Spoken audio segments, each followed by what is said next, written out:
کہ ایک صحابی اور ایک صحابیہ دونوں میاں بیوی ہیں، شوہر بیوی ہیں، ان کی بیوی اپنے شوہر سے خوب زبان درازی کرنے لگی، جھگڑا کرنے لگی۔ تو شوہر نے کہا اے میری بیوی تمہاری زبان بہت چل رہی ہے، بہت تم جھگڑ رہی ہو اس سے، میں تمہاری شکایت خلیفۃ المسلمین حضرت عمر فاروق اعظم رضی اللہ تعالیٰ عنہ کے بارگاہ میں جا کے کروں گا۔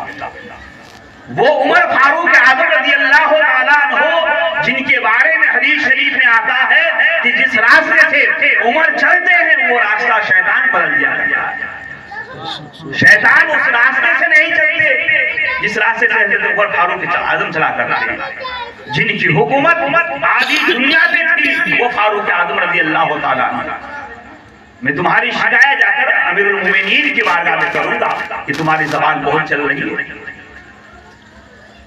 شکایت لے کر وہ صحابی رسول خلیفۃ المسلمین حضرت عمر فاروق اعظم کی بارگاہ میں پہنچے، دروازے پہ پہنچے تو کیا دیکھتے ہیں کہ حضرت فاروق اعظم کے گھر میں بھی ان کی بیوی ان سے جھگڑ رہی ہے، اور خلیفۃ المسلمین فاروق اعظم بادشاہ وقت ہونے کے باوجود بیٹھ کر بیوی کی باتوں کو سن رہے ہیں، ان کی طعن اور ان کی تشریح کو سن رہے ہیں۔ صحابی رسول آئے شکایت لے کر، اب کیا دیکھیں کہ معاملہ تو یہاں بھی وہی ہے جو میں لے کے آیا ہوں، اب میں کیا شکایت کروں؟ جو معاملہ میرے گھر میں ہے وہی معاملہ تو ان کے گھر میں بھی ہو رہا۔ اب کا شکایت کرنے کا کوئی مسئلہ نہیں ہے، واپس چلو۔ جیسے ہی پلٹے تو فاروق اعظم رضی اللہ تعالیٰ عنہ کو احساس ہوا کہ جیسے کوئی آیا تھا اور واپس جا رہا ہے۔ حضرت فاروق اعظم اٹھے اور دروازے پہ آئے تو دیکھتے کہ ایک شخص جا رہا ہے، تو آپ نے کہا بھائی بتاؤ کس لیے آئے تھے اور کیوں چلے جا رہے ہو؟ اس نے کہا کہ ایک مسئلہ لے کے آیا تھا، مگر مسئلہ حل ہو گیا۔ کہا بغیر بتائے مسئلہ حل ہو گیا کیسے؟ کہا کہ بس مسئلہ حل ہو گیا۔ بتاؤ تو صحیح بھائی کیا بات ہے؟ کہا کہ بات یہ ہے کہ میری بیوی مجھ سے بہت جھگڑتی تھی اور میں اس کی شکایت آپ کی بارگاہ میں لے کے آیا تھا، مگر معاملہ آپ کے گھر میں بھی وہی ہے۔ تو حضرت فاروق اعظم رضی اللہ تعالیٰ عنہ ارشاد فرماتے ہیں تیرے میرے بھائی، اگر تم بیوی کے طعن و تشنیع اور ان کی باتوں پر صبر کرو گے تو اللہ صبر ایوب کا ثواب عطا فرمائے گا۔ سبحان اللہ، سبحان اللہ۔ صبر ایوب کا ثواب عطا فرمائے گا۔ اے میرے بھائی، تم بھی اللہ کے بندے ہو، اگر تم بیوی کی چند باتوں کو سن لو گے تو کیا ہو جائے گا؟ تم سن لیا کرو اور صبر کر لیا کرو، اللہ بیوی کی باتوں پر تم نے اگر صبر کر لیا تمہارے مقام اور درجات کو اور بلند فرما دے گا۔ تو اس سے اندازہ یہ لگا، پتہ یہ چلا کہ یہ اگر شوہر بیوی کے درمیان کبھی کوئی بات ہو جاتی ہے تو اس بات کو، جھگڑے کو اپنے گھر تک ہی محدود رکھنا چاہیے، نہ کہ جا کر دوسروں کو بیان کرنا چاہیے۔ یہ نہیں کہ جا کے ہم اس جھگڑے کو جا کر بیان کرنا، گھر کی بات کو گھر تک ہی رکھنے دینی چاہیے۔ اور آج حال کیا ہے؟ اگر سسرال میں تھوڑی کوئی بات ہو گئی، آ کر کے ماں سے الگ بیان کریں گے، بھائیوں سے الگ بیان کریں گے، گھر والوں سے الگ بیان کریں گے، اور گھر والے بھی ایسے ہوتے ہیں کہ بیٹی کو صبر کی تلقین نہیں کرتے کہ بیٹی تم صبر کرو، کسی طریقے سے نبھاؤ رشتہ، یہ کوشش نہیں کرتے ہیں، بس کھڑے ہو جائیں گے لڑنے کے لیے، جھگڑنے کے لیے۔ آخر کا باپ کا انجام نہیں سوچتے کہ پھر بات پتہ نہیں کیا ہوگا رشتہ، یہ خیال نہیں کرتے، بہت سارے رشتے اس وجہ سے خراب ہوتے ہیں۔ اور آج ایک سماج کی ہماری برائی یہ بھی ہے کہ دنیا میں عظیم سے عظیم جنگیں ہوئی، بہت ساری لڑائیاں ہوئی، ساری جنگیں ختم ہو گئی، اور ایک نہ ایک دن وہ جنگیں ختم ہو ہی جاتی ہے، مگر ساس اور بہو کا ایک ایسا یہ رشتہ ہے جن کا جھگڑا، جن کی جنگ ختم نہیں ہوتی۔ یہ بہت سارے گھروں میں ہے، ساس کو بہو سے شکایت ہے، بہو کو ساس سے شکایت ہے۔ ایک حکایت ملتی ہے، ایک لڑکی جو شریف گھرانے سے، خاندان کا تھا، ماں باپ اچھے تھے، اچھے گھر کی لڑکی تھی، ان کی ساس بہت ظلم و ستم کرتی، सास के जुल्म और सितम सहते सहते जाकर के वो लड़की अपने माँ और बाप के पास बयान करेगी कि मेरे साथ जुल्म करती है, मुझ पर ज्यादती करती है। जुल्म और ज्यादती को बार बार जब बयान करेंगी, माँ और बाप अपनी बेटी के साथ खड़े नहीं हो जाते, चलो मैं भी तुम्हारे साथ जाकर के झगड़ने लगते नहीं, बल्कि बीवी अपनी बेटी से अर्ज करते हैं कि मेरी बेटी सब्र कर लो, रिश्ते को निभाओ। जब जब वो शिकायत करेगी माँ और बाप सब्र की तलकीन करेंगे, रिश्ते को निभाने की तलकीन करेंगे। जब बेटी ने ये देखा कि मेरे माँ बाप पर मेरी बात का असर ही नहीं हो रहा है, वो कुछ मेरे साथ ही नहीं दे रहे हैं, मेरे तरफ से बोल ही नहीं रहे हैं, तो उसने सोचा कि मेरा एक चचा है, बचपन का चचा, जो मेरे माँ और बाप के दोस्त है। बचपन से वो चचा बोलती थी और वो बहुत बड़े हकीम और डॉक्टर भी हैं। जब माँ बाप अपनी बेटी के लिए खड़े नहीं हुए तो चचे के पास, अपने चचा के पास चली गई और कहा, मेरे चचा जान, मेरी सास मुझ पर बहुत जुल्म सितम करती है, मेरे बाप मेरे माँ मेरी बात की तरफ को तवज्जो नहीं देते, आप ही कुछ कीजिए, मैं तंग आ चुकी हूँ सास के जुल्म सितम और ज्यादती से। आप तो बहुत बड़े हकीम हैं, डॉक्टर हैं, कुछ ऐसा कर दीजिए, कुछ ऐसा जहर दे दीजिए ताकि मैं अपनी सास को खिला दूं और वो मर जाए। तो वो भी कोई छोटे मोटे हकीम नहीं थे, बहुत बड़े बड़े थे, बड़े डॉक्टर थे, सब समझते थे कि ये बात क्यों हो रही। कहा, अच्छा ठीक है, मैं तुम्हें 3 महीने की पुड़िया देता हूं और रोज सुबह शाम अपने सास को खिलाना, धीरे धीरे वो मर जाएगी 3 महीने में। और अगर खतरनाक जहर दे दिया तो अभी सब जानते हैं कि तुम अपने सास से लड़ रही हो, झगड़ रही हो, तो अगर मर जाएगी अभी तो पूरा इल्जाम तुम्हारी ही ऊपर आएगा कि तुमने उसको मारा। तो मैं जो नुस्खा दूंगा वो धीरे धीरे उसको मारेगा। ठीक है, 3 महीना हम बर्दाश्त कर लेंगे। तो हकीम साहब ने कहा कि इस 3 महीने में तुम्हें एक काम और भी करना पड़ेगा ताकि इल्जाम तुम्हारे ऊपर ना आए। कहा, क्या है वो? कहा, वो काम ये है कि उसके सर पे तुम्हें तेल भी रखना, उसका पैर भी तुम्हें दबाना, वो पानी मांगने से पहले उसके पास पानी मौजूद होना चाहिए, अच्छा अच्छा लजीज खाना बना के तुम्हें उन्हें देना है, हर मुमकिन उनकी खिदमत करनी है, उनके कपड़े तुम्हें धोनी है। कहा, ठीक है चचा जान, 3 महीना की बात है, ये सारे काम 3 महीने हम करने के लिए तैयार है। इस जुल्म ज्यादती से उसके बाद तो आजादी हो जाएगी, छुटकारा मिल ही जाएगा। हाँ, 3 महीने के बाद छुटकारा मिल जाएगा, मगर 3 महीने में किसी को भी शक नहीं होनी चाहिए तुम्हारे घर में। कहा, ठीक है। वो लड़की घर गई, जाकर खुद से माफी मांगती है कि अम्मी जान, मैंने आपको बहुत बुरी बातें भी कही है, बहुत सुना दिया है, मैं मुजरिम हूँ, गुनहगार हूँ, मुझे ऐसा नहीं करनी चाहिए, मुझे माफ कर दो। माफी मांगती है और उसके बाद अब सास की खिदमत होने लगती है। अब पैर भी दबाया जा रहा है, सर में तेल भी रखा जा रहा है, लजीज उम्दा खाने भी बनाया जा रहा है, उनके कपड़े भी धोए जा रहे हैं। अब सास धीरे धीरे धीरे धीरे जब बहू के हाथों का प्यार देखती है कि अब मेरी बहू अब बदल चुकी है, अब तो मुझे प्यार करने लगी है, मुझे चाहने लगी है, तो अब सास की तरफ से भी मोहब्बत बढ़ जाती है।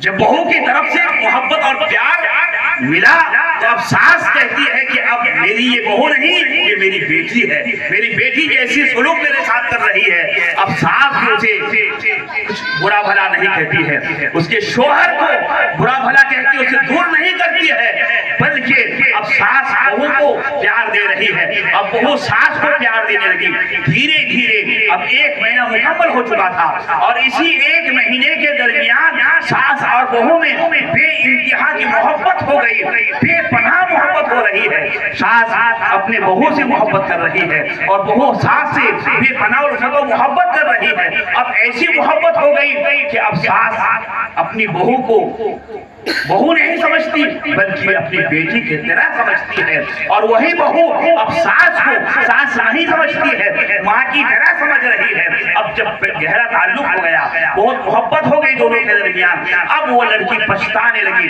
कि हाय अब क्या हो गया, मैंने तो 1 महीने का जहर खिला दिया है, अब चंद ही दिन बचे हैं, अब मेरी सास तो मर जाएगी, अब क्या होगा, घर की चिराग जल जाएगी, घर का सहारा बुझ जाएगा, अब क्या होगा। परेशान हुई, भाग की गई चचा हकीम के पास। हकीम साहब, मेरे चचा जान, अब मुझे जहर नहीं खिलाना, मैं उन जहरों को फेंक रही हूँ, अब उस जहर का मुझे दरियाद चाहिए, उस जहर का मुझे दरियाद चाहिए, मुझे ऐसी दवा दीजिए ताकि 1 महीने जो मैंने जहर खिलाया है वो जहर खत्म हो जाए।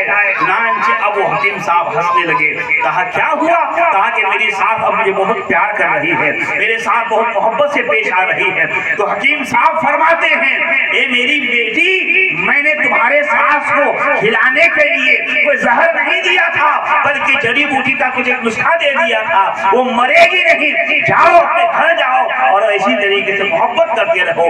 कहने का मकसद ये है, पहले झगड़ा क्यों हो रहा था सास और बहू के दरमियान, इसलिए हो रहा था कि बहू अपनी सास को सास समझ रही थी, माँ का दर्जा नहीं देना चाह रही थी, और सास बहू को बहू समझती थी, बेटी का दर्जा नहीं देना चाह रही थी। मगर वही जब मामला बरअक्स हो गया, मामला पलट गया, अब सास बहू को बेटी का दर्जा दे रही है, बेटी जैसी प्यार दे रही है, और बहू अपने सास को माँ जैसी मोहब्बत दे रही है, माँ की जैसे खिदमत करने लगी। तो अब मामला पलट गया, अब मामला ये हुआ कि दोनों में बेपनाह मोहब्बत हो गई, दोनों में उल्फत हो गई, तो घर का जो झगड़ा था वो झगड़ा खत्म होता हुआ, सुभान अल्लाह, तो झगड़ा खत्म होता हुआ नजर आ रहा है।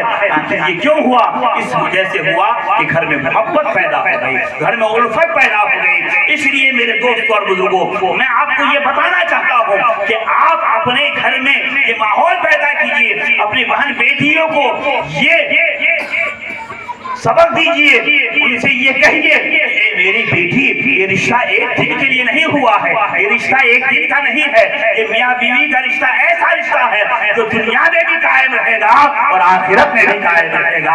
ये आखिरत का भी रिश्ता है, सारे रिश्ते खत्म हो जाएंगे, मगर तारीख में लिखा है कि जन्नत में शोहर बीवी के साथ रहेगा, बीवी शोहर के साथ रहेगी। तो ये आखिरत का भी रिश्ता है, सिर्फ दुनिया के चंद दिन का रिश्ता नहीं है। इसलिए दोस्तों और बुजुर्गों, अपने बेटियों को, अपने बहनों को ये दर्श दीजिए कि ससुराल की शिकायत अगर करे तो उनको समझाइए और अपने असलाफ का किरदार बताइए, उनको अपने नबी का और नबी की बेटी का तारीफ और उनका दर्श सिखाइए।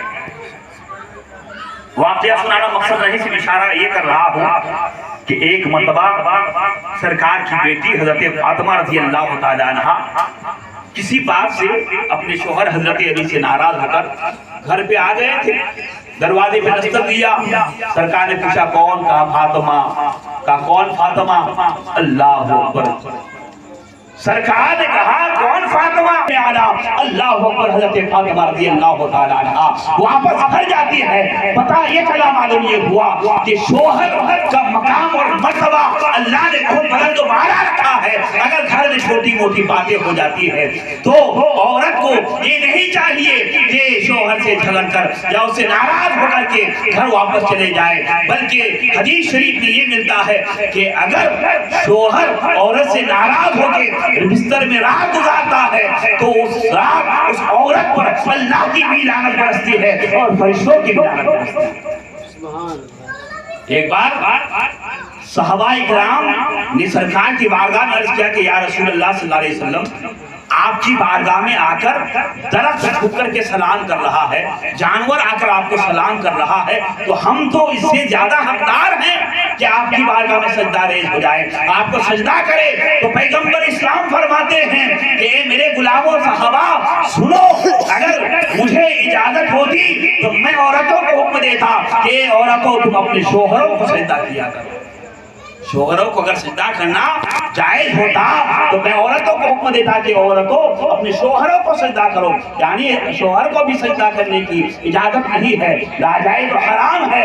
तो इसलिए कहने का मकसद ये है कि शोहर बीवी के दरमियान कभी अगर कोई ऐसी बात हो जाती है तो फिर उस बात को बाहर तक नहीं पहुंचाना चाहिए, बल्कि घर की बात को घर में ही रखना बेहतर होता है और उसके घर के अंदर ही उसे खत्म कर देना बेहतर है।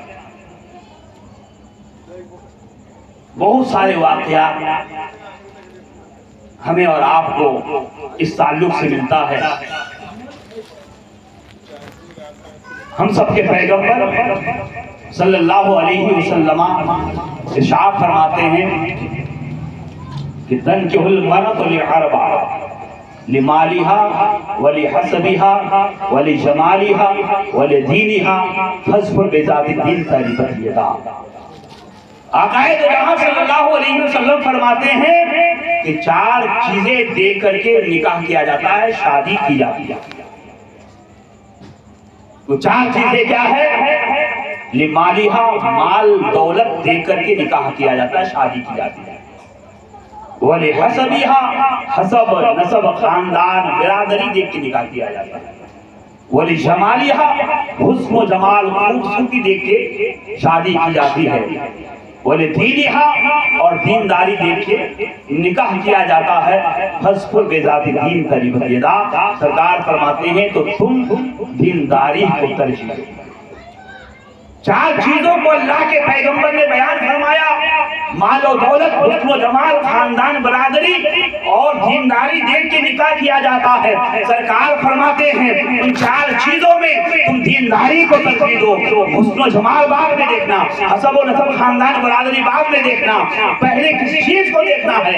पैगंबर इस्लाम फरमाते हैं फज़फर बिज़ाति दीन, दीनदारी को पहले नंबर पे रखना है। उसके बाद अगर हुस्न जमाल वाली हो जाए तो और बेहतर है, और मालो दौलत वाले हो जाए और प्लस पॉइंट है, खानदान बरादरी में हो जाए तो और बेहतर बात है। मगर इन 4 चीजों में सबसे पहले इस चीज को पैगंबर इस्लाम सल्लल्लाहु अलैहि वसल्लम ने तरजीह देने का हुक्म दिया है, वो दीनदारी को तरजीह देने का हुक्म दिया है। मगर हम और आप क्या करते हैं? पहले जब रिश्ता करने जाते हैं तो हमारी नजर पहले क्या होती है? घर और बिल्डिंग पे होती है, मकान कैसा आलीशान है या नहीं है, प्रॉपर्टी कैसी है, मालो दौलत है या नहीं है, हुस्न जमाल है या नहीं है, खानदान बरादरी कैसा है। मगर हमारी नजर दुनियावी एतबार से हर चीज पे जाती है, मगर जिस चीज की तरफ पैगंबर इस्लाम ने हमें तरजीह दिलाई है, ये दीनदारी पहले नंबर पे होनी चाहिए, उस तरफ हमारी तवज्जो नहीं जाती है। तो सबसे पहले जब भी आप अपने बच्चों का, अपनी बच्चियों का रिश्ता करें तो दीनदार जरूर देख लिया करें कि हम होने वाला मेरा दामाद दीनदार है या नहीं है, या उनका बाल हीरो जैसा है, मेरा होने वाला दामाद कैसा लिबास पहनता है, उसका पहनने वाला लिबास फटा हुआ तो नहीं है, आज वही दौर चल रहा है, कान में बाली वाला दामाद तो नहीं है, हाथ में ब्रेसलेट वाला दामाद तो नहीं है, नाक कान छुड़ाने वाला दामाद तो नहीं है। दीनदार दामाद तलाश कीजिए। और फिर जब आप अपने घर में बहू लेके आइए तो उनके अंदर दीन की तालीम होनी चाहिए। कुरान पढ़ी है या नहीं पढ़ी है, उर्दू की तालीम है या नहीं है, इसलिए कि एक दीनदार बहू जब घर में आती है तो वही बहू अपने घर को जन्नतनुमा बना दिया है। सुभान अल्लाह, सुभान अल्लाह। इसलिए पैगंबर इस्लाम ने इरशाद फरमाया कि सबसे पहले दीनदारी को तरजीह दिया करो, उसके बाद दूसरी चीजों को देखा करो। इसलिए कि दीनदारी जिस घर में होती है उस घर में बेपनाह बरकतें भी होती है और उस घर से नहूसतें भी दूर होती है और उस घर को वो पढ़ी लिखी औरत जन्नतनुमा बना दिया। खत्म करें दुरूद शरीफ पढ़िए। अल्लाहुम्मा सल्ली अला सय्यिदना मौलाना मुहम्मद सल्लल्लाहु अलैहि वसल्लम। बस क्या है? ना पढ़ रहे? अच्छा, सबके सामने ना अच्छा, एक बार दुरूद शरीफ पढ़ लीजिए। अल्लाहुम्मा सल्ली अला सय्यिदना मौलाना मुहम्मद सल्लल्लाहु अलैहि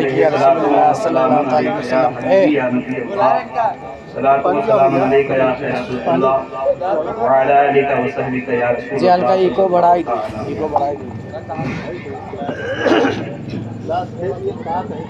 ایک بار اور دو شریف پڑھ لیجیے اللہم اللهم صلی صل علی علی سیدنا مولانا محمد بارک محمد وسلم صلاۃ السلام علیہ صلو علیہ صلی اللہ السلام تعالی علیکہ یا رسول اللہ صلی اللہ تعالی علیہ وسلم.